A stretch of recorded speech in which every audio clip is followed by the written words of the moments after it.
പാവങ്ങളുടെ ശബ്ദമായി നാട്ടിലെങ്ങും അറിയപ്പെടുന്ന അദിലാബാദ് രൂപതയുടെ നിയുക്തമെത്രാൻ ജോസഫ് തച്ചമ്പറമ്പത്ത് CMIക്ക് ആവേശകരമായ സ്വീകരണമൊരുക്കി നാട്ടുകാർ.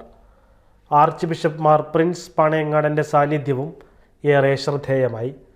അദിലാബാദ് രൂപതയുടെ ബിഷപ്പായി സേവനം ചെയ്തിരുന്ന മാർ പ്രിൻസ് പാണയങ്ങാടൻ ശംഷാബാദ് അതിരൂപതയുടെ ആർച്ച് ബിഷപ്പായി ഉയർത്തപ്പെട്ടതോടെയാണ് രൂപതയ്ക്ക് പുതിയ ഇടയനെ നിയമിച്ചത്. വൈദികരും സന്യസ്തരും സിസ്റ്റേഴ്സും നൂറുകണക്കിന് വിശ്വാസികളും ചടങ്ങിൽ പങ്കെടുത്തു.